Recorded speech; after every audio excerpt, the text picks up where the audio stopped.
lórúkọ tèmi gbajúgbajà òṣèré Nollywood orí ètò Bisi ológe la wà. Ẹ wo tẹ́ bá fẹ́ mọ̀ pa gbogbo ẹ̀ṣọ́ ara fàájì tó yọrantí ní òde lápapọ̀ nílẹ̀ adúláwọ̀. Wọ́n ní UCH nìbàdàn 49,000 lábẹ́rẹ́ ẹ̀sùn kan. Ẹlòmí ilé ìgbà mẹ́wàá 490,000. Ìdádúgbò ẹ̀sẹ̀ ń so. Ẹlòmí àbẹ́sọ́ a máa fakọ sí ó jẹ́ yá so kára rẹ̀ ó balẹ̀ kó wà ọ́ra rẹ̀. Ìyá wa mama at 80, mama 80 looking 65. Sáwọn kan ni ó lè mama ìpìlẹ̀ rẹ̀ mama kérúbù Captain Mother ìyá wa ìpìlẹ̀ tí Jésù fi lélẹ̀ léyìí tí màmá aládìrà ń tọ́ kẹ̀dà máa ṣe rò pé ó yẹ kúrò níbẹ̀ ó dúró lé Kristi àpáta kérúbù kérúbù ẹ̀yọ̀ sèráfù ẹ̀yọ̀ àfipìlẹ̀ lélẹ̀ lórí òtítọ́ àfipìlẹ̀ lélẹ̀ lórí òdodo.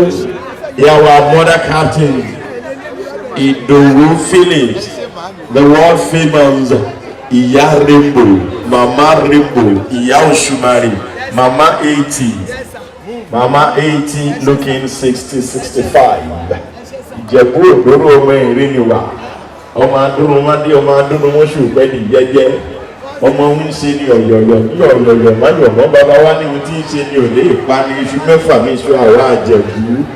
Èjì jíjẹ èjì àìgbọ́dọ̀ jẹ olóòṣà jíjẹ̀bú fi lójú ìtókù bọ́. Ọmọ adúlọ́wọ́ sílé ìkóyìnbó tó dé ìgbà tó yìnbó dé tán owó ọ̀hún pọ̀ sí ọmọ aláfẹ́mọ òfin yọ̀yọ̀yọ̀ rẹ̀.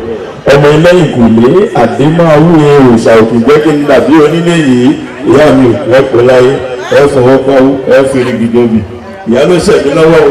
Folúkẹ́ Dáramọ́lá ọ̀rẹ́ àgbà ọ̀rẹ́ àwọn àgbàlagbà tó ń tọ́jú àwọn àgbàlagbà tó ń ṣèké àwọn àgbàlagbà tó ń kó àwọn àgbàlagbà lé òní jáwẹ́wẹ́ òní bàjẹ́ òní jáwálẹ̀ ọlọ́wọ́ gbé ọdún lọ́jọ́ alẹ́. Madam Saje tí ò lọ́gà ó lè jẹ́ pé lọ́wọ́ ránṣẹ́ fún ẹ̀rọ yìí o.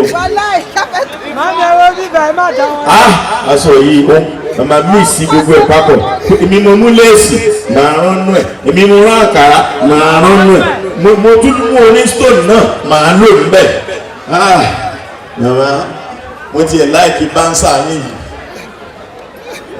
yìí bó bá ìdìyàn lọ́wọ́ wọn báyìí yóò kàn jùyàn láti inú wọn lò báyìí ìsọdá títì ni wọ́n ti mú.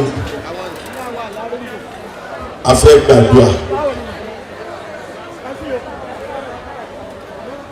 But shortly before we commence the prayer, permit me to once again do a kind of running up of the artists in the house. Mama no network. Anyway, no yeah, me. Muki Ingo, Folúkẹ́ Dáramọ́lá, I cite you. Sanyeri, Olaniyi Afonja, I cite you, my brother. Adoni Ade, you are blessed. Kẹ́hìndé Adéyẹmí, Èjìdé Òrìlà ọmọ, my brother, I feel you. Kudi Alagbo, you are mounted. الذين ينفقون في سراء والضراء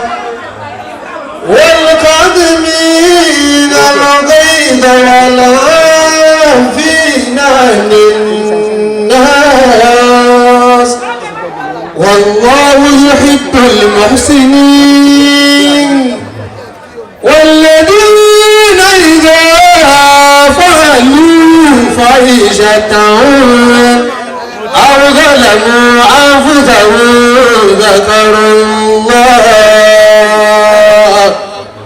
فاستغفروا لذنوبهم ومن يغفر الذنوب إلا الله ولم يصروا على ما. Thanks for watching this video. Please don't forget to click on subscribe button. Kindly comment and share. We drop new videos daily. Thank you. God bless you.